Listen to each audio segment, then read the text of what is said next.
ஒரு காலத்தில் ஒரு அழகான பெண் வாழ்ந்து வந்தாள். அவளுடைய பெயர் சிண்ட்ரெல்லா. அவளுடைய தாய் நீண்ட காலத்திற்கு முன்பே இறந்து விட்டாள். அவளுடைய தந்தை அவளை வளர்த்து வந்தார். ஒரு நாள் சிண்ட்ரெல்லாவின் தந்தை மறுமணம் செய்து கொண்டார். அதன் பிறகு சிண்ட்ரெல்லாவின் வாழ்க்கை முற்றிலும் மாறியது. அவளுடைய தந்தையின் புதிய மனைவியும் அவளுடைய 2 மாற்றாந்தாய் சகோதரிகளும் சிண்ட்ரெல்லாவின் வீட்டிற்கு வந்தனர். முதல் முறை சந்தித்த போதே சிண்ட்ரெல்லாவின் மாற்றாந்தாய் அவளை பார்த்து பொறுக்க முடியவில்லை. அவளும் அவளுடைய 2 மகள்களும் சிண்ட்ரெல்லாவின் அழகு மற்றும் கருணை மனதை பார்த்து பொறாமைப்பட்டனர். சிண்ட்ரெல்லாவின் மாற்றாந்தாய் சகோதரிகள் அவளுடைய அழகை போல் அழகாக இல்லை. மேலும் அவர்கள் முரட்டுத்தனமாகவும் குழப்பமாகவும் இருந்தனர். ஒரு நாள் வேலை காரணங்களால் சிண்ட்ரெல்லாவின் தந்தை ஒரு நீண்ட பயணத்திற்கு செல்ல வேண்டியிருந்தது. அந்த நேரத்தில் சிண்ட்ரெல்லாவின் மாற்றாந்தாய் மற்றும் மாற்றாந்தாய் சகோதரிகள் அவளுடைய வாழ்க்கையை நரகமாக மாற்றினர். சிண்ட்ரெல்லா தனது பிரியமான பறவைகளுடன் தோட்டத்தில் பேசிக் கொண்டிருந்த போது அவளுடைய மாற்றாந்தாய் அவளை அணுகினாள். இன்று முதல் நீ அடித்தள அறையில் வசிப்பாய். நீ எல்லா வீட்டு வேலைகளையும் செய்வாய். மேலும் இந்த ஆடைகளில் நீ சுற்றி திரியக்கூடாது என்று கூறினாள். சிண்ட்ரெல்லா என்ன செய்வது என்று தெரியாமல் அவள் சொல்லப்பட்டதை செய்தாள். அவள் தனது பொருட்களை எடுத்துக்கொண்டு அடித்தள அறைக்கு சென்றாள். அதன் பிறகு சிண்ட்ரெல்லா எல்லா வீட்டு வேலைகளையும் தானே செய்ய தொடங்கினாள். அவள் மிகவும் களைப்படைந்தாள். ஆனால் அவளுடைய மாற்றாந்தாய் மற்றும் மாற்றாந்தாய் சகோதரிகள் அவளுக்காக வருத்தப்படவில்லை. சிண்ட்ரெல்லாவுக்கு தனது ஜன்னலுக்கு வரும் எலிகள் மற்றும் பறவைகளை தவிர வேறு நண்பர்கள் இல்லை. குளிர் காரணமாக இரவு நேரங்களில் அவள் ரகசியமாக கீழே சென்று அடுப்பங்கரையில் தீயின் அருகில் சூடேற்றி தூங்குவாள். நாட்கள் கடந்தது. ஒரு நாள் அரசவையில் ஒரு அறிவிப்பு வெளியிடப்பட்டது. அரச கோட்டையில் ஒரு நடன விழா நடைபெறும். திருமணத்திற்கு தகுதியான அனைத்து பெண்களும் இந்த விழாவிற்கு அழைக்கப்படுவார்கள். மாற்றாந்தாய் சகோதரிகள் இந்த அழைப்பை கேட்டதும் அவர்கள் வீட்டிற்கு ஓடி வந்து தங்கள் தாயிடம் சொன்னார்கள், நீங்கள் விழாவில் மிக அழகாக இருப்பீர்கள். அரசன் உங்களில் ஒருவரை தேர்ந்தெடுக்க வேண்டும். அப்போதுதான் நாம் அனைவரும் அரண்மனையில் வாழ முடியும் என்று கூறினாள். நாம் கடைகளுக்கு சென்று நமக்கு தேவையான புதிய ஆடைகள் மற்றும் புதிய காலணிகளை வாங்கி வருவோம் என்று மாற்றாந்தாய் கூறினாள். மாற்றாந்தாய் மற்றும் மாற்றாந்தாய் சகோதரிகள் வீட்டை விட்டு வெளியே சென்றனர். சிண்ட்ரெல்லா அனைத்தையும் கேட்டு சோகமாக நின்றாள். விழாவிற்கான தயாரிப்புகள் நடந்து கொண்டிருந்தது. 2 மாற்றாந்தாய் சகோதரிகளும் தங்கள் ஆடைகளை தைத்துக் கொண்டிருந்தனர். ஒவ்வொரு நாளும் அவர்கள் கண்ணாடியில் தங்களை பார்த்து நாங்கள் விழாவில் மிக அழகாக இருப்போம் என்று கூறிக்கொள்வார்கள். அந்த நாள் வந்தது. மாற்றாந்தாய் சகோதரிகள் அன்று காலையில் மிக விரைவாக எழுந்தனர். மேலும் சிண்ட்ரெல்லாவை அழைத்தனர். சிண்ட்ரெல்லா, இங்கே வா. எங்கே இருந்தாய்? விரைவில் நாங்கள் குளிப்பதற்கான ஏற்பாடுகளை செய்துவை என்று கூறினார்கள். அந்த முழு நாளுமே சிண்ட்ரெல்லா தனது மாற்றாந்தாய் சகோதரிகள் தயாராக உதவி கொண்டிருந்தாள். ஆனாலும் அவர்கள் சிண்ட்ரெல்லாவை திட்டிக் கொண்டே இருந்தனர். மெதுவா தலை சீவு, இது இழுத்துறாத, அதை அப்படி செஞ்சிடாத என்று அவர்கள் சிண்ட்ரெல்லாவை திட்டிக் கொண்டே இருந்தனர். மாலை நேரத்தில் அவர்கள் விழாவிற்காக அழகாக ரெடியாயிருந்தாங்க. அவள் தாய் அவர்களை பார்த்து, நீங்கள் இருவரும் மிக அழகாக இருக்கிறீர்கள் என்றார். சிண்ட்ரெல்லா தனது தைரியத்தை கூட்டி தனது மாற்றாந்தாயரிடம் கேட்டாள், நானும் விழாவிற்கு வரலாமா? தயவு செய்து. நீயா? ஆம், அனைத்து இளம்பெண்களும் வரலாம் என்று கூறப்பட்டுள்ளது. இது உனக்கான விழா அல்ல. அரசன் ஒரு மனைவியை தேடுகிறான், ஒரு பணிப்பெண்ணை அல்ல. என்ன மறந்து விட்டாயா என கூறினாள். வாருங்கள் பெண்களே, விழாவிற்கு தாமதமாக கூடாது. நீ உன் வேலைகளை முடித்துவிட்டு நீ தூங்கச் செல் என்று மாற்றாந்தை கூறிவிட்டு சென்றாள். மாற்றாந்தாய் மற்றும் மாற்றாந்தாய் சகோதரிகள் அரண்மனைக்கு சென்றனர். சிண்ட்ரெல்லா தனியாக வீட்டில் அழத் தொடங்கினாள். ஓ கடவுளே, நானும் அரண்மனைக்கு செல்ல விரும்புகிறேன். என் பெற்றோர் இருந்தால் இது நடக்கும் என்று கூறினாள். அந்த நேரத்தில் ஒரு பிரகாசமான ஒளி தோன்றியது. சிண்ட்ரெல்லாவிற்கு என்ன நடக்கிறது என்று புரியவில்லை. அவள் ஒளியை பார்த்து கொண்டிருந்த போது ஒரு அழகான தேவதை தோன்றினாள். அழகான சிண்ட்ரெல்லா, அழாதே, நீயும் அரண்மனை விழாவிற்கு செல்வாய் என்று தேவதை கூறினாள். சிண்ட்ரெல்லாவால் தனது கண்களை நம்ப முடியவில்லை. நான் செல்லலாமா? என்னை பாருங்கள் என்று கேட்டாள். கவலைப்படாதே, நான் உனக்கு உதவ வந்திருக்கிறேன். இப்போது எனக்கு ஒரு பூசணிக்காய் மற்றும் 7 எலிகள் கொண்டு வா என்று தேவதை கூறினாள். சிண்ட்ரெல்லாவிற்கு ஏன் இவை தேவை என்று புரியவில்லை. ஆனால் அவள் சொல்லியபடியே செய்தாள்.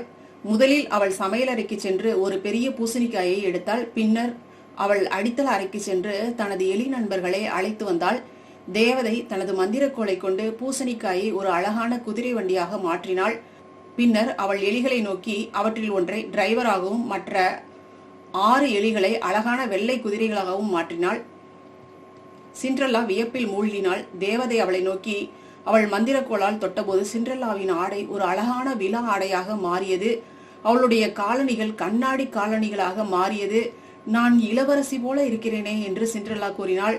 இப்போது விழாவிற்கு செல்ல வேண்டிய நேரம். ஆனால் நினைவில் வைத்துக்கொள், கடிகாரம் 12 மணியை அடிக்கும் போது நீ வீட்டிற்கு வந்துவிட வேண்டும். ஏனெனில் அப்போது எல்லாம் மீண்டும் முன்பு இருந்ததைப் போல மாறிவிடும் என்று தேவதை எச்சரித்தாள். சிண்ட்ரெல்லா தேவதையின் எச்சரிக்கையை கவனமாக கேட்டாள். பின்னர் அவள் தனது வண்டியில் ஏறி அரண்மனைக்கு சென்றாள். அவளுடைய மந்திர வண்டி அரண்மனை முன்பு நின்றது. சிண்ட்ரெல்லா அரண்மனைக்குள் நுழைந்த போது அனைவரின் கண்களும் அவள் மீது பதிந்தன. அவள் மிகவும் அழகாகவும் நேர்த்தியாகவும் இருந்தாள். அவளுடைய மாற்றாந்தாய் மற்றும் மாற்றாந்தாய் சகோதரிகள் கூட இந்த அழகான பெண்ணை பார்த்து வியப்படையாமல் இருக்க முடியவில்லை. அவர்களால் அவளை அடையாளம் கண்டுகொள்ள முடியவில்லை.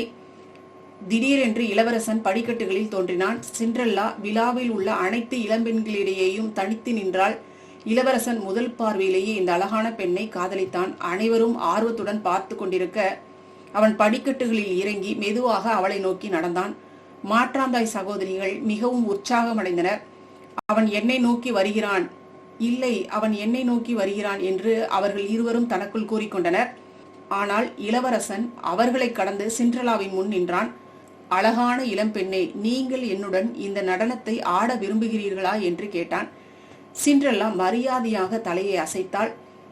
இளவரசன் மற்றும் சிண்ட்ரெல்லா அனைவரின் ஆர்வமான பார்வைகளுக்கு மத்தியில் நடனமாடத் தொடங்கினார்கள்.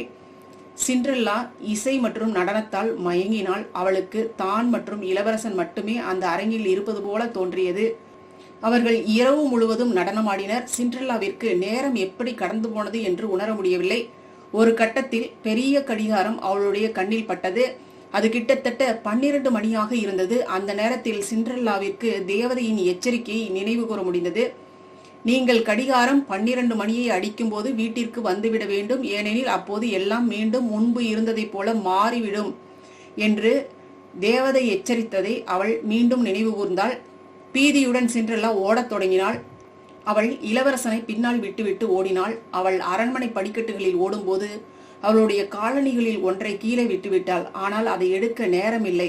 அவள் மேலும் ஓடிய போது கடிகாரம் 12 மணியை அடித்தது. மேலும் எல்லாம் மீண்டும் முன்பு இருந்ததைப் போல மாறிவிட்டது. இளவரசன் அவளை பின்தொடர்ந்து வெளியே வந்தான். அவன் படிக்கட்டுகளில் அவளுடைய காலணியை கண்டான். இந்த காலணியின் உரிமையாளரை கண்டுபிடி. இந்த ராஜ்யத்தில் உள்ள அனைத்து பெண்களையும் இதை அணிந்து பார்க்கவை. யார் என்று அவளை கண்டுபிடி என்று இளவரசன் கூறினான். சிண்ட்ரெல்லா மூச்சு வாங்கி வீட்டிற்கு வந்து உடனே அடித்தல் அறைக்கு சென்றாள். அவள் இளவரசனுடன் கழித்த இரவை பற்றி சிந்திக்க தொடங்கினாள். அவளுக்கு எந்த வாய்ப்பும் இல்லை என்று தெரிந்திருந்தாலும் அவள் அவனை காதலித்தாள். இளவரசன் அவளை கண்டுபிடிப்பது கிட்டத்தட்ட சாத்தியமற்றது. மேலும் அவன் அவளை அடையாளம் கண்டுகொள்ளவும் மாட்டான். இளவரசனின் ஆட்கள் ராஜ்யத்தில் உள்ள ஒவ்வொரு வீட்டிற்கும் சென்று அந்த காலனியை அணிந்து இளம் பெண்களை தேடினர். ஆனால் அந்த காலனி எந்த பெண்ணுக்கும் பொருந்தவில்லை. இறுதியாக இளவரசனின் ஆட்கள் சிண்ட்ரெல்லாவின் வீட்டிற்கு வந்தனர். சிண்ட்ரெல்லா வீட்டின் முன் அரசனின் வண்டியை பார்த்ததும் மிகவும் மகிழ்ச்சி அடைந்தாள். அவள் தனது அறையை விட்டு வெளியேற போகும்போது அவளுடைய மாற்றாந்தாய் அவளுடைய அறைக்கதவின் முன் வந்து நின்று, எங்கே போகிறாய்? நீயும் இந்த காலனியை அணிந்து பார்க்க வேண்டுமா என்று மாற்றாந்தாய் கேட்டாள். மாற்றாந்தாய் சிண்ட்ரெல்லாவை உள்ளே விட்டு அடித்தள அறையின் கதவை பூட்டினாள். வேண்டாம், தயவு செய்து நிறுத்துங்கள், கதவை திறங்கள் என்று சிண்ட்ரெல்லா கெஞ்சினாள். என்ன பரிதாபம், நீ எல்லாம் இளவரசனுக்கு ஆசைப்படுகிறாய் என்று மாற்றாந்தாய் கேட்டாள். இளவரசனின் ஆட்கள் முதலில் மாற்றாந்தாய் சகோதரிகளை காலனியை அணிந்து பார்க்க சொன்னார்கள். ஆனால் அது அவர்களின் கால்களுக்கு பொருந்தவில்லை. இது என் கால்களுக்கு எவ்வளவு அழகாக பொருந்துகிறது பாருங்கள் என்று ஒரு சகோதரி கூறினாள். ஒருவேளை நான் மற்றொரு காலின் அணிந்து பார்த்தாள் என்று மற்றொரு சகோதரி கூறினாள். ஆனால் எது செய்தாலும் அது அவர்களின் கால்களுக்கு பொருந்தவில்லை. இறுதியாக சிண்ட்ரெல்லா ஜன்னலுக்கு வெளியே எட்டி பார்க்க முயற்சி பண்ணா. ஆனால் அது மிகவும் உயரமாக இருந்தது. அவள் அழத் தொடங்கினாள். அவள் அழுவதை பார்த்து அவளுடைய எலி நண்பர்கள் அவளுடைய அருகில் வந்தனர். என் மாற்றாந்தாய் என்னை பூட்டி வைத்து விட்டாள், அவளிடம் சாவி இருக்க வேண்டும் என்று சிண்ட்ரெல்லா கூறினாள்.